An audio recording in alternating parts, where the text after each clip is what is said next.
So, so Apple Black. Yeah. So, how like was White Manga someone you decided to go, let's start a publishing company, or was he somebody you actively searched out and hoped that he would be a part of your vision? Not yet. Not another of those. Quite. What happened? What Okay. happened when I was starting? When I started my footprint, Hmm. I so I had the idea for Start was there, and I was working on a series called Mastery Multiplayer World of Ghosts, and I was doing that online as a webcomic, and I was Saturday, like I said, was part of the plan. That's where I was Hmm. going. Long story short, I started looking at I just started looking at various things that were happening, uh, because at that time there was this thing called mangamagazine.com, and it was a place where a lot of these artists were uploading their comics. And it's kind of like we talked about with Amazon. It was literally uh, it was like a needle in a haystack, right? I mean, like you had all these amazing artists, and like it was hard to find them. And so I was doing interviews on my website as a means to get people to check us out. And one of the artists that I found was a guy named Raymond Brown, who's one of our co-founders. And Raymond was a wonderful guy.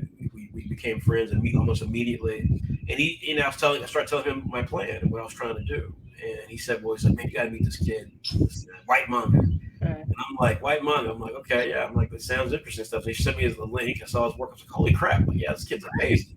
He's like, "Yeah, is he good?" Yeah, like he seems like a pretty cool guy. Yeah, I've only talked to him a few times. So he's like, "Yeah, I'll introduce you." And so we met online. We met all these guys. In fact, I didn't meet most of them until years later Hmm. in person.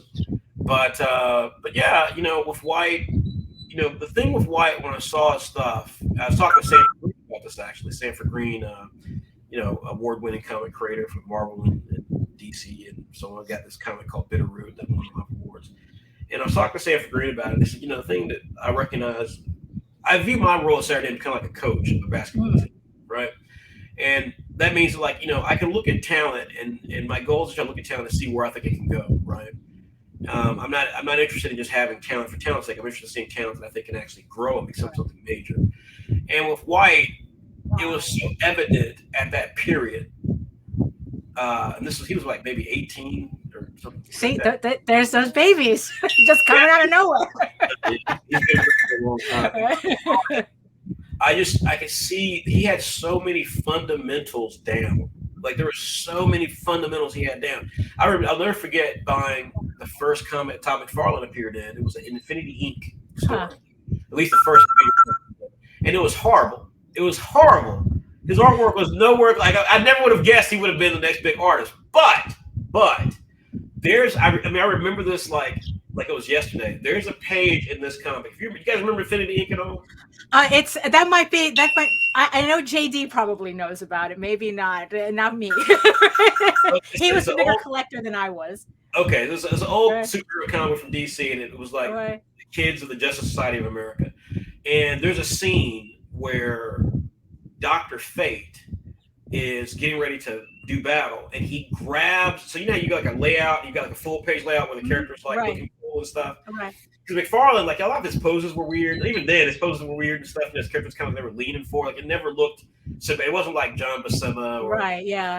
Byrne or it was Jim Lee. Certainly, it wasn't anything like that. And stuff was really kind of strange even then. But he had this one page, and I remember thinking like, this guy's gonna be god tier. Like, and there's one page where Doctor Fate is getting ready to kick some ass, and he's standing up. And as he's standing up, he's grabbing one of the panels. So he's got like a bunch of panel reaction shots, right? And he's got him actually grabbing a panel to pull himself up. And I thought, like, holy crap! Like that's That that little thing was that one thing.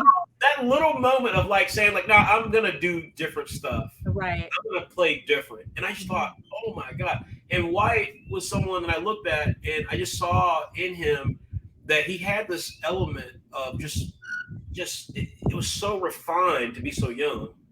And I don't think he knew what he was capable of at the time. I mean, he was just drawing, but I just remember saying it, thinking like, "Oh my God, this kid! If he stays focused Mm-hmm. and if he dedicates himself to this, he Yeah. could be a generational artist, not Right. not just a good artist. He could be a generational artist." So that was why I offered him equity and said, "Hey, you can join us because I saw then what I thought he could be. Now there was no guarantee he would be that. Well, right, yeah, yeah. Yeah, and he's he's had gone through changes and so forth as he's gotten older. But I got to say, I'm super proud of White. White went and got he got his master's. He has continued to elevate himself, and he's produced more books. There are a lot of artists who, when we started Saturday, who are popular, people who are Right, well, who are as good, who are talented or as popular as White, but they don't have four books on the market like White right, does, yeah, and yeah. they don't have a brand that's popular like Apple Black, and that's where I give White tremendous credit. He has been, to watch him become what he's becoming. He's not Mhm. there yet, by the way, but to watch him become what he's become has been a great joy of mine.